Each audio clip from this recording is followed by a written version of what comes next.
Well, for more analysis on China Mobile's IPO in Shanghai and what it means for the country's IPO market generally, I'm joined live now by Ryan Patel, and he's a global business executive and a senior fellow with the Drucker School of Management at Claremont Graduate University in California.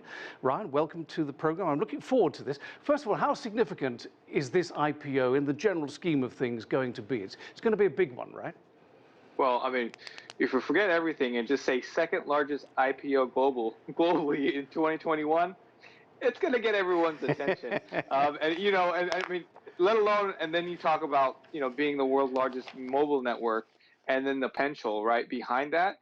I mean, it's going to get that, gravitas. Yeah.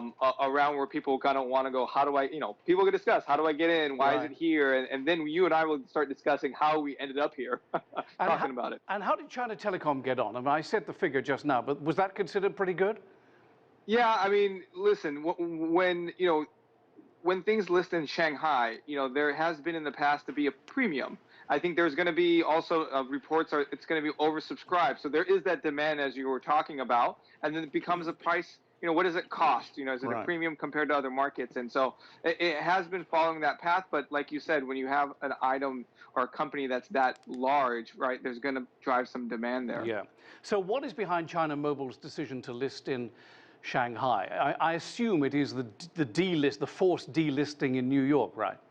Yeah, I mean, I think there's a path for many of these companies that specifically Chinese companies that got delisted and also setting up for the future for other companies, even out of Asia, that when you start grabbing some of these big names that were on the, in the U.S. stock market and going to start building in the Shanghai market, it does provide a blueprint, right? A path for them. But I was wondering, why not Hong Kong, for example? Why not go to the Hang Seng? Yeah, I think part of that, I think also that they could probably raise more money in general, and the company also didn't state in their statement how much they were planning to raise, but I think this part of that development is the money that they can use for the future. Now, talk about the Trump administration decision to delist these companies, then the anti-competition bill working its way through the Senate, and the fact that there are many companies and corporations based in China that Americans can no longer invest in, and that list has been expanded by Joe Biden. Are you slightly surprised that Biden expanded all of this stuff? Well, I definitely thought that he would hold on to the policy from the Trump administration due to kind of where the tensions kind of rise between China and the U.S. The rise doesn't surprise me as much based on that there hasn't been very much conversation. And I think that's where I'm like, okay.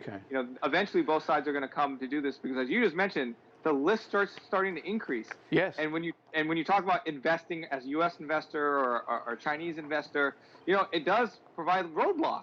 Right. And we're not seeing that just yet, but we're going to see more of it in the future to see how fast it is. Let's talk about Didi. I mean, I'm at the stock exchange pretty much every day for this station. Yeah, you are. And Didi came as a huge shock to everybody. It comes to the market 2 days later. There's all those restrictions imposed upon it. The share price is down 40% since it came to market only in July. And now it's going off to Hong Kong. And people there say, well, it's not that we're not going to invest in Chinese ADRs, the Chinese American depository receipts in the future, but we now know that there are things that we cannot control and that we must be careful. And they're a great example where if you look at their statements, to the public, they're like, well, we're just going to slowly delist on the New York Stock Exchange and we're going to move to Hong Kong. There was no panic. There was a plan. Yes. And so, like you mentioned, it came as a shock to all of us, to many of us, but it wasn't the end all. Where company's still going to go forward and still going to be able to raise money behind it. Now, going back to China Mobile, what will the company's priorities be if it does indeed list and it all goes well for them as we expect? What will the priorities be? I mean, 5G, cloud, that sort of stuff.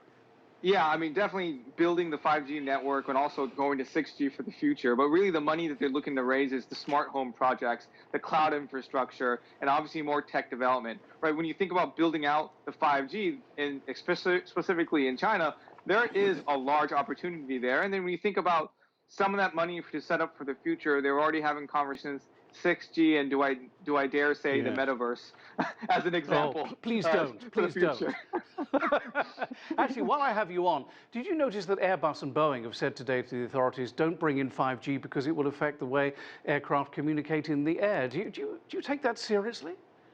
When I think of technology, I mean, I guess if they're saying it, I'm going to listen to it and give it a grain of salt. I think one thing that I know for sure, and I think you do too, is when you have new technology and it's not implemented really easy to old generation technology, Yeah. causes an issue. And so part of that is having the efficiency that it's not a flip of a switch that, okay, I got new technology, how do I put it into existing? So I can see that we're going to see some struggles with any new technology behind it. But to your point, Yeah. you know, it seems like every country is moving towards some type of 5G network quickly. Yeah. And so it'll be interesting to see how the rest of the companies get caught up. Yeah, and they mention it just as we expect 5G to come online, just at the moment we expect and look forward to it. We've got to end it there, Ryan, but thank you very much as always. Ryan Patel, thank you. Great to be on with you. Thank you very much. Now, China's push